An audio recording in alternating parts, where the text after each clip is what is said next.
Un impacto repentino y unas llamas impactantes. Pensé, ¿voy a morir? Una fuerte colisión casi acaba con una leyenda de la Fórmula 1. Gracias a Dios que sobreviví. Pero Niki Lauda, piloto de coches y propietario de una aerolínea, viviría un accidente aún más devastador. Me llamaron de las noticias. Me dijeron que uno de mis aviones se había estrellado. ¡Mierda! No encontrábamos la prueba del delito. El famoso campeón austríaco desafió las ideas convencionales. Si solo hubieran perdido un 10%, seguirían vivos. Para descubrir la verdad. Era mi nombre, mi avión, mi accidente. Y descubrió una nueva y generalizada amenaza para la aviación moderna.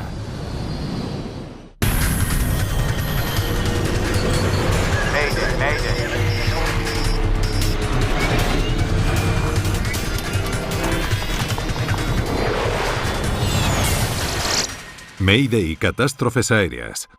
Es una historia real basada en informes oficiales y en los relatos de los testigos. 26 de mayo de 1991. Niki Lauda, tragedia en el aire. Tienes que girar un poco a la izquierda. ¿Qué? Tienes que girar un poco a la izquierda. Vale. El piloto Thomas Welch y el copiloto Joseph Zarner volaban un Boeing 767 desde Bangkok, Tailandia, hasta Viena, Austria. El vuelo pertenecía a la aerolínea Lauda Air, creación del famoso piloto austríaco de Fórmula 1 Niki Lauda. Para mí era un paso lógico empezar en un negocio así después de retirarme de las carreras. Por eso creé el Lauda Air. En los 70, Lauda dominó las carreras de Fórmula 1. Niki era el mejor piloto de la época.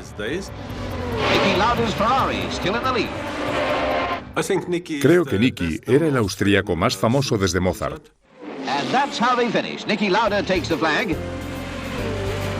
Ganó el campeonato del mundo 3 veces y usó su fama para comenzar una nueva carrera en el mundo de la aviación. Una de las principales razones fue ofrecerles a los pasajeros una forma diferente de volar. Mejor servicio, mejor comida. Teníamos que ofrecerles algo así. El Lauda Air 767 llevaba menos de 15 minutos de viaje de las 11 horas que tardaba en llegar a Viena. Era una ruta que Niki Lauda conocía de primera mano porque no solo era el propietario de la aerolínea, también era uno de sus pilotos. Dirigir una aerolínea cuando eres piloto es muy sencillo, porque cuando estás con los pasajeros sabes lo que pasa a tu alrededor. Te das cuenta más fácilmente de los problemas que hay y los corriges más rápidamente. Capture 14, 5 plus 18, plus 2 is 20. En la cabina de mando, el piloto Welch y el copiloto Zarner supervisaban los instrumentos mientras el piloto automático controlaba el ascenso.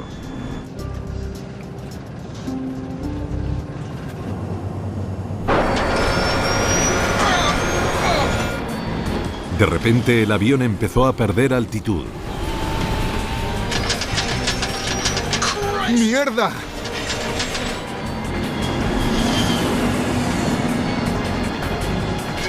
Espera.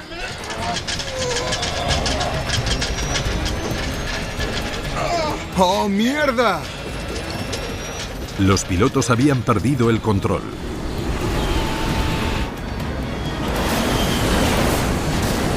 El vuelo 4 de Lauda Air caía en picado.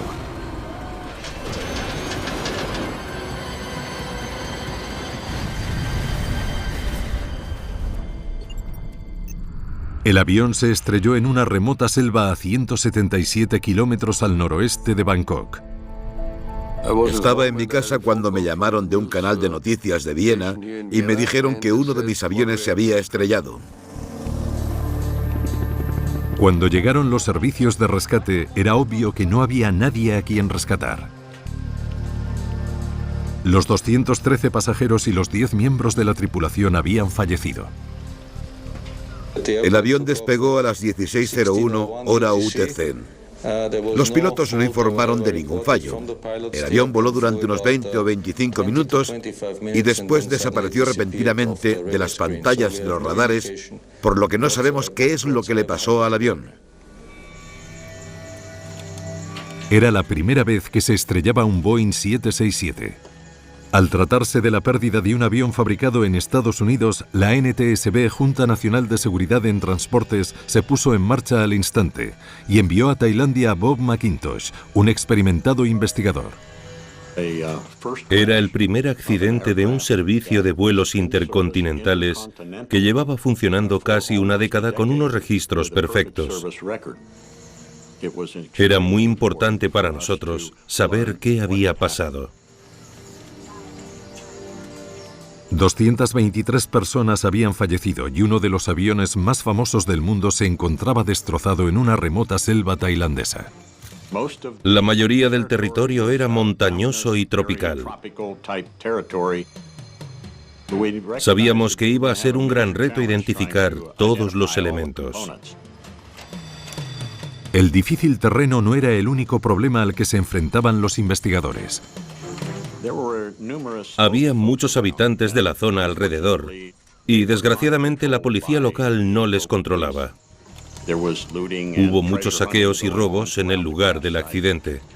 Lo primero que tenemos que hacer es acabar con eso. Los saqueadores pululaban en masa por los restos. Había pruebas cruciales en peligro de desaparecer. Nos preocupaba mucho que la gente del lugar, que no conocía la inmensa importancia de esas pruebas, se hubiera llevado partes fundamentales del avión. Los restos del malogrado avión estaban repartidos en 2 kilómetros cuadrados de un abrupto terreno. Nos enfrentábamos a lo que parecía, en principio, una ruptura provocada en pleno vuelo, ya que los principales elementos, la cabina de mando, la cola, el cuerpo, estaban muy separados los unos de los otros, por lo que no podían haber caído juntos. McIntosh lo tenía claro. Lo esparcidos que estaban los restos mostraba que el 767 se rompió en el aire y no cuando chocó contra el suelo. ¿Cuál podría ser la causa? ¿Sonó como una explosión? Hubo testigos que vieron el avión estallar y precipitarse envuelto en llamas. Las pruebas apuntaban a una inquietante posibilidad. El vuelo 4 de Lauda Air había sufrido un sabotaje intencionado.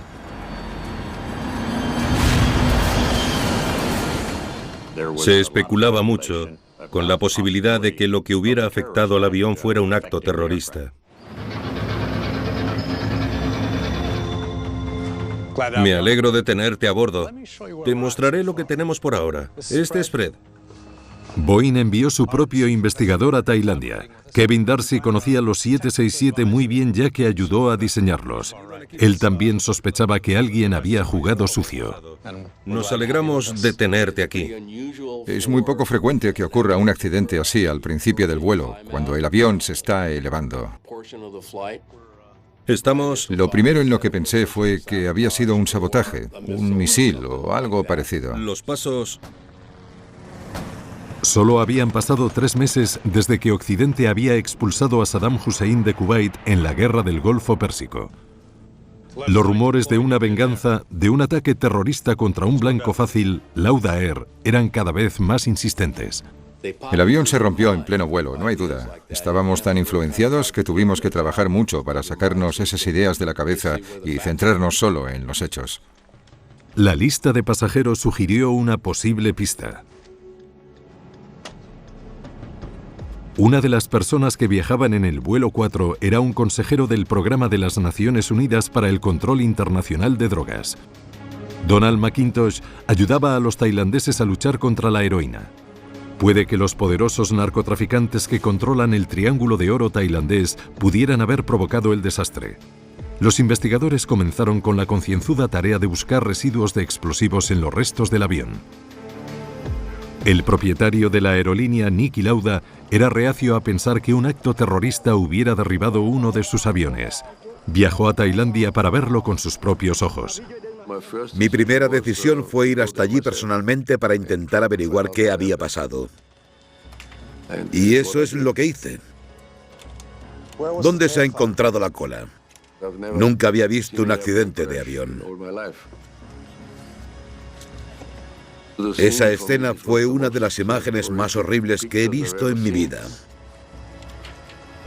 Rodeado de los malogrados restos de un avión que llevaba su nombre, Lauda se encontraba abrumado por la magnitud del desastre.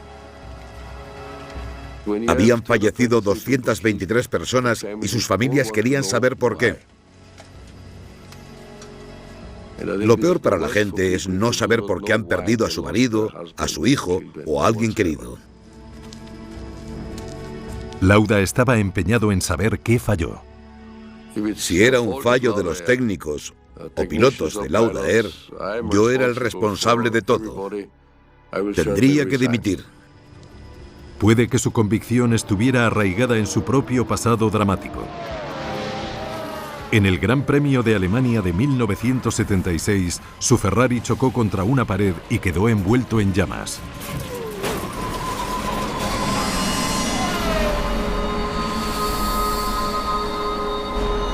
Lauda sufrió quemaduras de tercer grado en la cabeza y el cuerpo. Sobrevivió de milagro. Me dije, no me voy a morir. Y gracias a Dios conseguí sobrevivir, pero estaba en una situación muy precaria, no por las quemaduras. El problema era la lesión que sufrí en los pulmones. Sus pulmones quedaron muy dañados al inhalar gases tóxicos. A pesar de sus heridas, Lauda solo se perdió 2 carreras. Just 40 days after doctors had given up hope and a priest had knelt at his bedside, the Austrian ace climbed back into the cockpit of his glaring red Ferrari. Volvió a las carreras 6 semanas después. Nunca se supieron las causas de su accidente casi letal. Esta vez quería que las cosas fueran diferentes. Tras el accidente cerca de Bangkok, la única forma para él de sobrevivir a aquello de alguna manera era averiguar qué había pasado realmente. Encontrar respuestas no sería fácil. Las primeras pruebas del lugar del accidente generaban dudas acerca de la teoría de la bomba. Uno de los procedimientos más importantes cuando se trata de un acto terrorista es comprobar los compartimentos en los que se guarda el equipaje para ver si están dañados y de qué daño se trata, ver si hay marcas de una explosión. No sé. No hay nada carbonizado. No hay agujeros extraños. No creo que haya sido una bomba. No vimos pruebas de que fuera un acto terrorista. Quizá las cajas negras tuvieran pruebas importantes de las causas que provocaron que el avión se rompiese en pleno vuelo, pero estaban demasiado quemadas. Con la esperanza de poder recuperar los datos, los investigadores en Tailandia tenían que mandarlas a un sofisticado laboratorio. Bob McIntosh defendió que el caso lo debía llevar la NTSB. Deberían ir a Washington. Había una razón obvia. El avión había sido certificado por la FAA, la Administración Federal de Aviación de Estados Unidos, y el fabricante también era estadounidense. Días después del accidente, había piezas cruciales del avión que seguían desaparecidas, incluidos los motores. Localizar los restos en el lugar del accidente fue todo un reto. Era un terreno montañoso y muy frondoso. Subimos una montaña, bajamos hasta un valle y encontramos el motor izquierdo.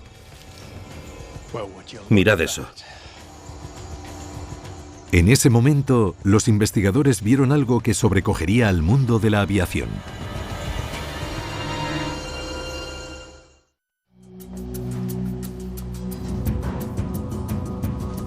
Los investigadores en Tailandia hallaron algo sorprendente. El inversor de empuje del motor izquierdo del vuelo 4 estaba completamente desplegado.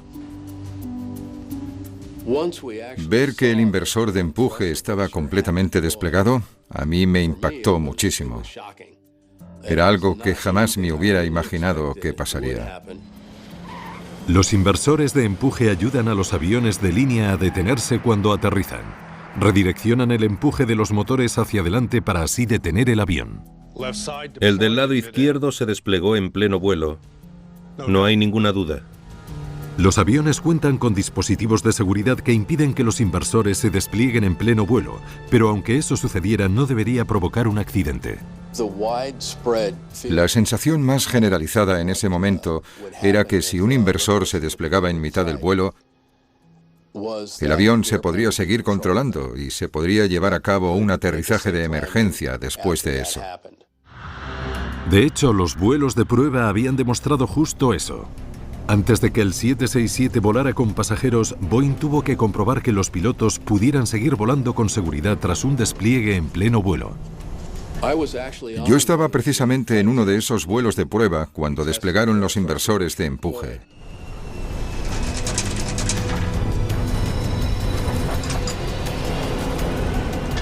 Hubo mucha vibración y mucho ruido, pero se podía controlar el avión. Los pilotos solo experimentaron una pequeña pérdida de altura.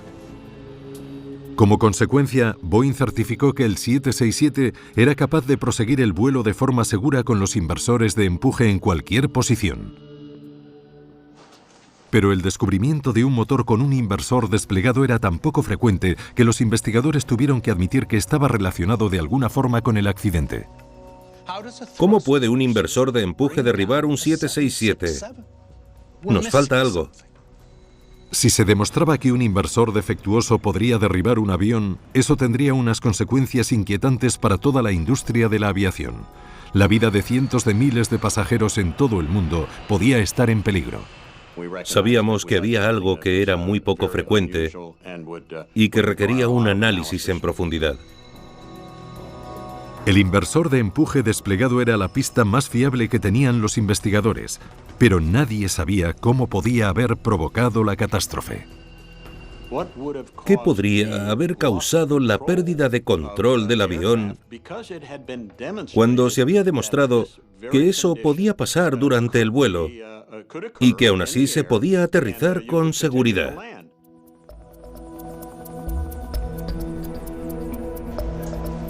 Los investigadores debían resolver el misterio sin su herramienta más valiosa. La grabadora de datos de vuelo se había quemado tanto que los técnicos de la NTSB no pudieron recuperar ningún dato. Fue una gran desilusión que la grabadora de datos del vuelo estuviera completamente destrozada. Tuvimos mala suerte. Pero hubo más suerte con la grabadora de voz de la cabina de mando. Había sobrevivido al fuego. ¿Preparados? Investigadores a ambos lados del mundo por fin pudieron escuchar los últimos instantes del vuelo 4 de Lauda Air. ¿Aviónica? Comprobada. Para mí era muy importante escuchar la grabadora de voz para entenderlo todo mejor. Necesitábamos respuestas. V1 rotando. Escuchamos que el copiloto estaba en la posición de monitorización y el piloto estaba volando el aparato.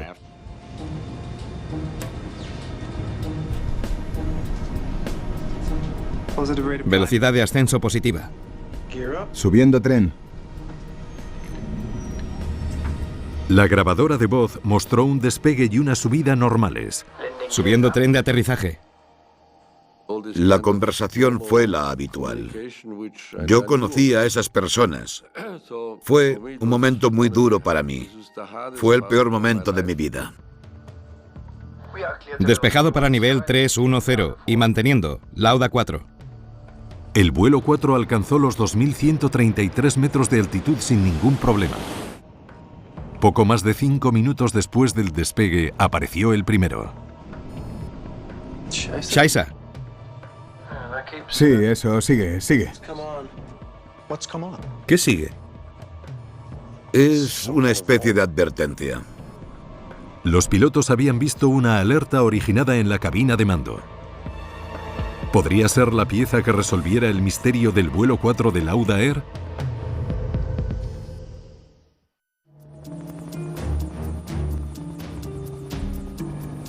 Los investigadores escucharon a los pilotos hablar de un misterioso aviso en la cabina de mando. Sigue. ¿Qué pone ahí de esa alarma? Un fallo en el sistema podría causar que se despliegue en pleno vuelo. Tras el aterrizaje volverá a su normal funcionamiento. Páralo un segundo.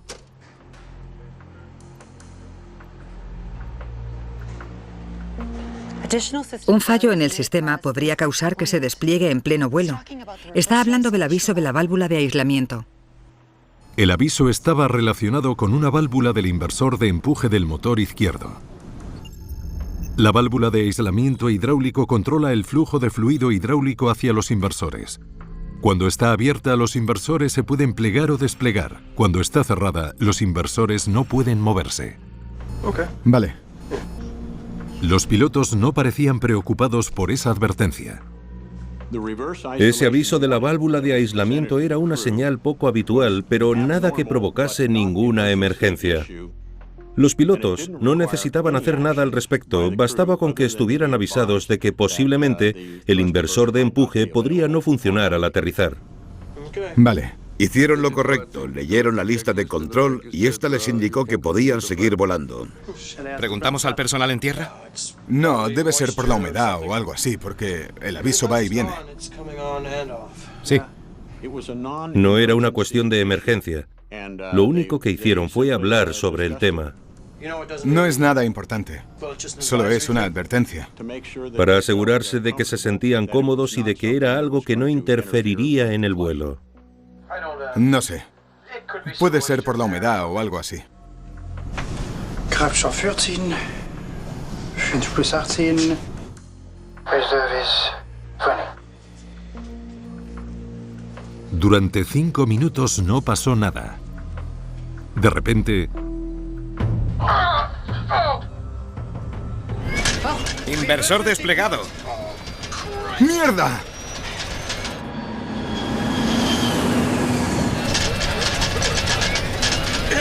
Esto... ¡Espera! ¡Oh, mierda!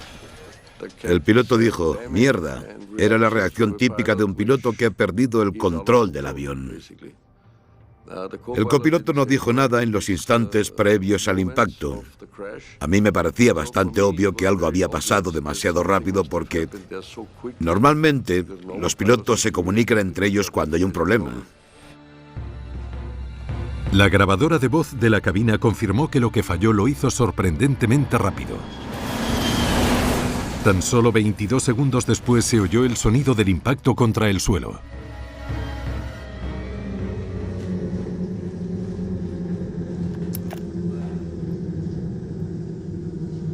Todo fue muy complicado. No lo olvidaré nunca. Nicky sabía que tenía que haber algún fallo, que no era ni de la aerolínea, ni de Nicky, ni fallo de los pilotos. Niki Lauda estaba convencido de que el despliegue del inversor era lo que había causado el accidente. Cuando Nicky estuvo seguro de que había fallado algo con el sistema del avión, presionó mucho a Boeing. Estuve detrás de Boeing día y noche para que la gente comprendiera que estábamos trabajando en ello y de que íbamos a encontrar la causa para que nunca más volviera a pasar. Esa es la respuesta que las familias necesitaban. Boeing estaba sometido cada vez a más presión. Bob McIntosh volvió al lugar del accidente para buscar cualquier prueba que pudiera explicar qué falló. Vamos allá. Pensaba que había otra forma de conseguir algunos de los datos que no pudieron recuperar de la grabadora de datos de vuelo quemada. Llegamos hasta allí a toda prisa con herramientas muy rudimentarias como alicates, destornilladores y cosas así. Corrimos todo lo que pudimos. Los motores del 767 están equipados con una unidad de control electrónico del motor o EEC. McIntosh esperaba que la memoria interna de dicha unidad guardara un registro de cómo operaban los motores del avión justo antes del impacto. Era más que probable que el EEC, el control electrónico del motor, sí que estuviera disponible para nosotros. Estábamos muy interesados en sacar esa información fuera de la selva y llevarla a unas instalaciones adecuadas. ¿Tienes alguna bolsa? La principal pregunta era, ¿podrían los datos del motor desvelar por qué los pilotos de repente perdieron el control del avión?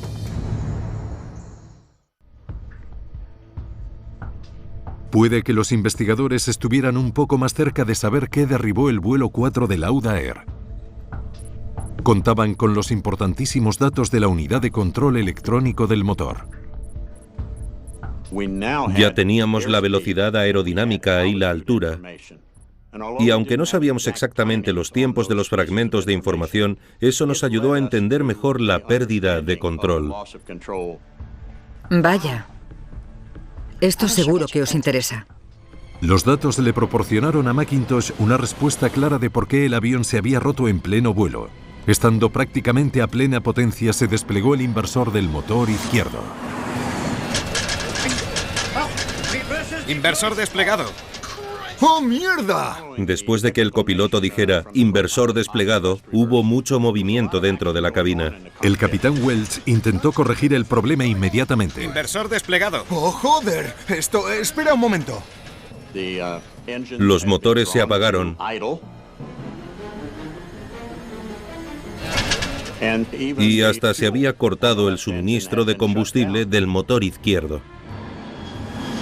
Segundos después, el Boeing 767 caía en picado a casi la velocidad del sonido. No hay duda de por qué se rompió. La inmensa fuerza del descenso fue lo que provocó la ruptura del aparato. Si estás en un descenso prolongado a una velocidad que supera esa para la que el avión está diseñado, la velocidad aerodinámica es una carga que el aparato no puede soportar. Este hallazgo explicaba lo que vieron los testigos. ¡Mierda!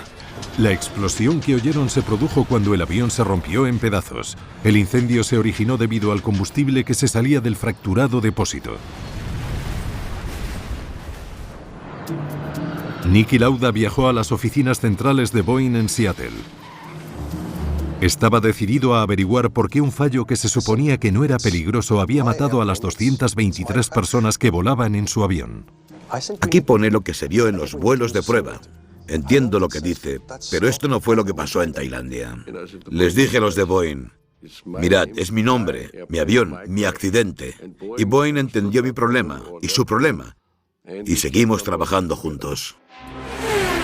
La determinación de Lauda se parecía a la tenacidad que demostraba en la Fórmula 1, siempre empujando a sus mecánicos para sacar la máxima ventaja posible. Comprendí que cuanto más trabajara con mi coche, mis ingenieros y mis mecánicos para mejorar el coche los días de carrera, más rápido iría después. Ese era el secreto. Vale, vamos a comprobarlo en un simulador. Era importante presionar a Boeing, porque ellos eran los únicos que tenían la clave del asunto. Lauda recreó el vuelo en el simulador de Boeing. Vale, vamos allá. Quería averiguar por qué sus pilotos no pudieron hacer lo que el avión estaba certificado para hacer, volar con un inversor desplegado. Acercándonos a los 7.300 metros de altura, velocidad aerodinámica 600 kilómetros por hora. Otros 30 metros.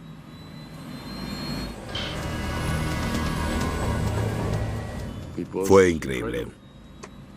Porque el avión giraba y no podía hacer nada para evitarlo.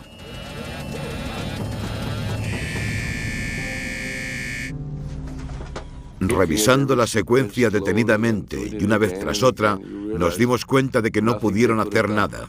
La prueba de Lauda en Boeing demostró que los pilotos del vuelo 4 no tuvieron tiempo suficiente para poner en marcha las acciones necesarias para salvarse. Giro a la derecha. Autoacelerador apagado. Empuje en reposo. Motor izquierdo parado. Debieron de tener unos 4 o 6 segundos para iniciar los controles que revirtieran esa situación y así recuperar la seguridad en el vuelo. Pero antes se preguntarían qué le estaba pasando al avión. ¿Y todo en 6 segundos?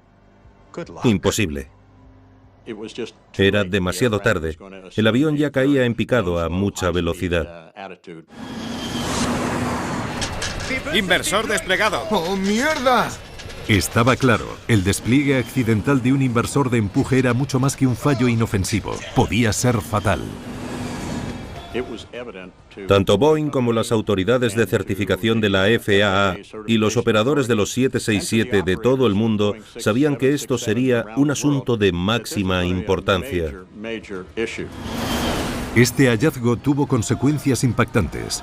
En primer lugar, los investigadores debían averiguar por qué el inversor se desplegó. Según los diseñadores del aeroplano, es algo que no debería pasar. Al poco tiempo, ya estaba muy claro que el inversor de empuje había sido la causa del accidente. Pero aún necesitábamos saber exactamente por qué.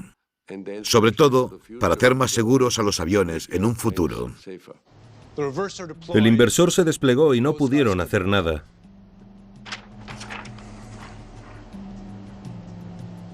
Averigüemos por qué pasó eso. Para que el inversor se despliegue, dos válvulas separadas e independientes tienen que estar abiertas. La primera válvula es la válvula de aislamiento que controla el flujo del fluido hidráulico. Pero el inversor no se puede desplegar sin que una segunda válvula, la válvula de control direccional, pase de cerrada a abierta. Los investigadores se preguntaban si esa segunda y crucial válvula estaba en la posición incorrecta.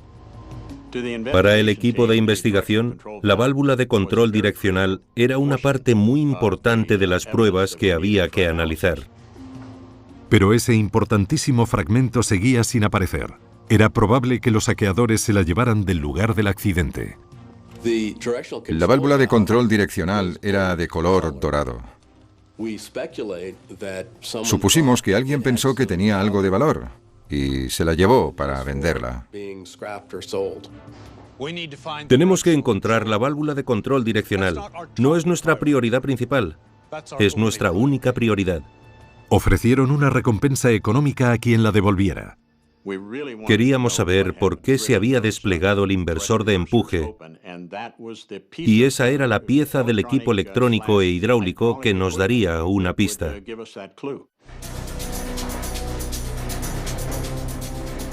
Nueve meses después del accidente, la idea de la recompensa surtió efecto. Los investigadores por fin pudieron dar con la pieza que más necesitaban, la válvula de control direccional.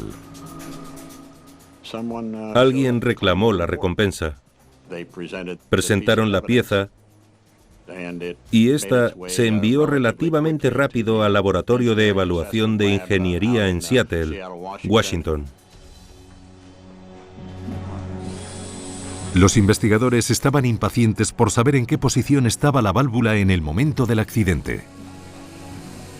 En una posición le indica al inversor de empuje que se pliegue y se quede así.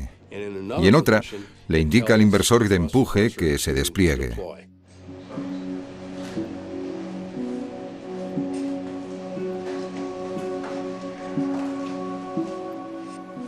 Varios tornillos se habían soltado y le faltaban algunos fragmentos. En cuanto la vimos, supimos que era probable que no nos ofreciera toda la información que necesitábamos. Encontraron barro dentro de la válvula, un signo evidente de que la habían desmontado y vuelto a montar después. Fue un gran mazazo para la investigación. Cuando recibimos la válvula, fue muy decepcionante comprobar que la habían alterado. Los ingenieros necesitaban encontrar otra vía por la que descubrir qué había fallado en el vuelo 4 de Lauda Air.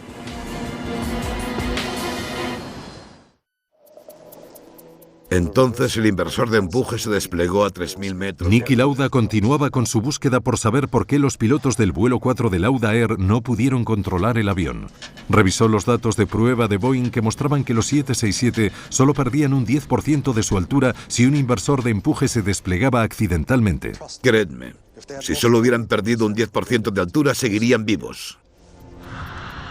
Lauda comparó las condiciones de vuelo empleadas en las pruebas de Boeing con las que sufrieron los pilotos en el momento del accidente e hizo un asombroso descubrimiento. Las pruebas de vuelo de Boeing se llevaron a cabo a una altitud relativamente baja, 3.000 metros. Nadie lo había probado a más altura. Hay muchísima diferencia si vuelas a 3.000 metros o si lo haces a 8.000. Y eso fue lo que la certificación malinterpretó. El Lauda 767 volaba el doble de rápido y a más del doble de altura que en las pruebas de vuelo del Boeing, una altura en la que el aire dificulta aún más que el avión mantenga su altitud. Empezamos a centrarnos en la posible pérdida de altura del ala afectada.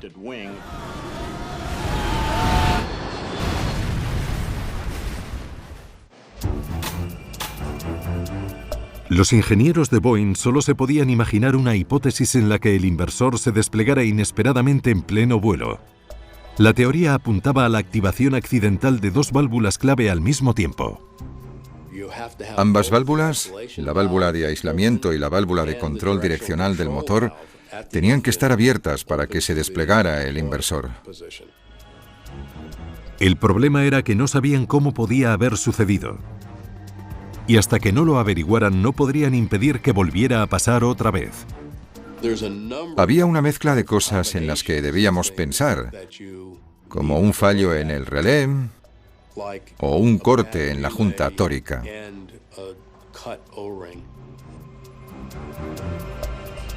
O un cable en mal estado, o restos en la válvula. Y que todo junto provocara el despliegue involuntario.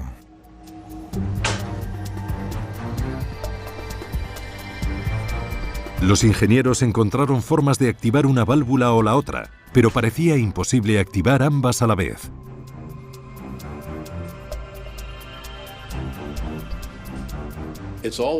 Era muy frustrante ver que estábamos invirtiendo mucho tiempo y esfuerzo para tratar de averiguar qué era lo que había pasado.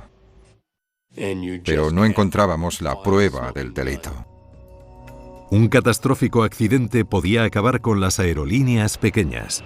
Niki Lauda estaba empeñado en no dejar que eso sucediera. El avión que había perdido era un cuarto de su flota. Necesitaba otro avión activo para mantener su negocio. Uno de sus principios más importantes es su espíritu de competición, y no lo iba a aceptar. No era posible. Encontró un avión de línea en Francia que nadie utilizaba. En pocas semanas se unió a la flota de Lauda Air. Elegí un 767 en París y lo llevamos hasta Viena para reemplazar al avión siniestrado y así poder seguir con nuestros horarios de vuelo. Dirigir una aerolínea es más difícil que ganar 3 campeonatos del mundo de Fórmula 1. Os lo aseguro, porque los retos a los que se enfrenta un negocio así son enormes. Las pruebas en Boeing por fin dieron resultados positivos y los ingenieros hicieron un gran descubrimiento. Ya sabían cómo activar ambas válvulas para desplegar accidentalmente el inversor.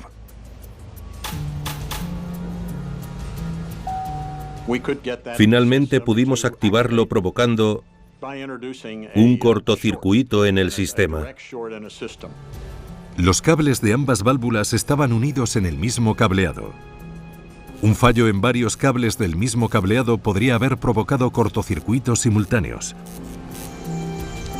Pero como los cables se habían quemado tanto en el accidente, no había forma de averiguar qué había causado esos cortocircuitos. Scheisse. Sí, eso sigue. ¿Qué pone ahí de esa alarma? Esta teoría explicaba la insistente advertencia en la cabina de mando. ¿Preguntamos al personal en tierra? No, debe ser por la humedad o algo así. También explicaba el despliegue del inversor de empuje.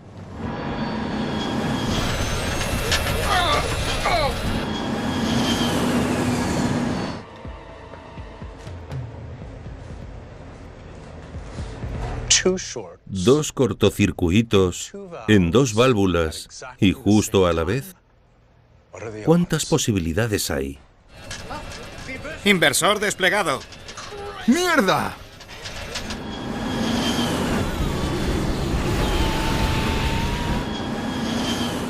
Me afectó mucho que el avión hiciera algo frente a lo que ningún ser humano habría podido reaccionar. Lo que aprendimos fue que un despliegue en pleno vuelo podía pasar, aunque antes pensábamos que era imposible. Para la industria de la aviación fue un momento muy impactante. No podíamos permitir que eso volviera a pasar en los aviones que estaban activos.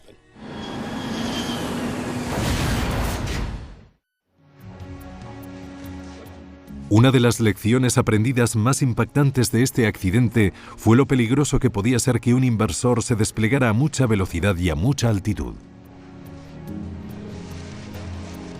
Otras aerolíneas se sumaron a la cuestión de cómo esto podía afectar a la trayectoria de vuelo hasta el punto de perder el control del aparato. La respuesta a esa inquietud se remontaba a la década de los 70. Para aumentar el rendimiento del combustible, los diseñadores se decantaron por diseños más aerodinámicos y comenzaron a colocar los motores más cerca del importantísimo borde delantero de las alas.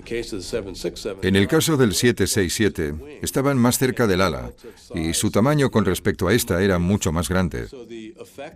Por lo que el efecto de un inversor de empuje en un 767 era mucho mayor que en un 747. El diseño de los inversores de empuje también cambió. Los modelos posteriores usaban cubos en la parte posterior del motor para redireccionar el aire hacia la parte trasera del ala. Los nuevos diseños redireccionaban el aire hacia la parte delantera del ala. Para averiguar cómo afectarían estos cambios al ascenso aerodinámico, la NASA realizó una serie de pruebas de vuelo especiales. Grabadores encendidos. Volando un DC-8, los pilotos de la NASA igualaban la velocidad y la altura del avión de Lauda Air. Vale, vamos a desplegarlos. Desplegando. Y desplegaron un inversor. Vamos allá. El resultado fue catastrófico. Es muy fuerte. Perdieron un 25% de altitud a causa del ala afectada. Esa pérdida de altura provocó un movimiento casi imposible de controlar para los pilotos. Pasando entre... El despliegue de un inversor mientras están activos 3 motores suele provocar que un DC-8 caiga en picado a 2.700 metros por minuto. Vale, ya hemos desplegado momentáneamente un inversor. El experimento demostró por qué el vuelo 4 perdió tanta altura. Al contrario que en los diseños anteriores, los inversores modernos interrumpen el flujo constante de aire sobre el ala, lo que disminuye la altura. Estos impactantes resultados cambiaron el mundo de la aviación comercial en todo el mundo.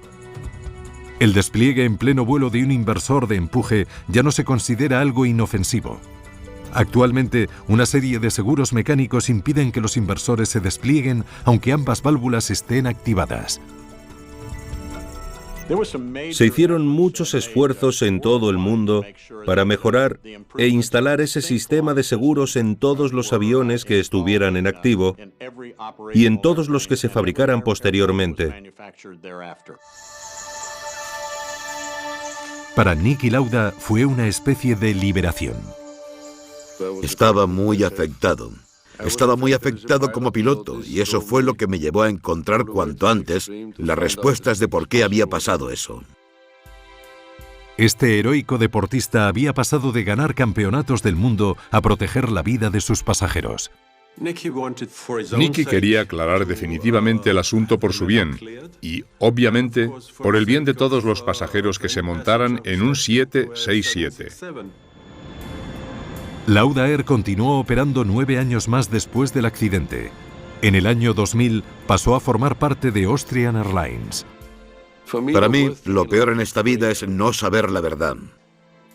Odio no saber la verdad, y en muchos accidentes aéreos del pasado no se sabe exactamente lo que pasó.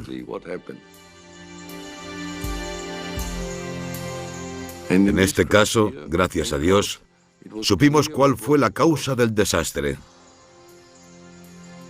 Eso sirvió para mejorar todos los aviones del mundo. Esa es la única conclusión positiva de una catástrofe horrible.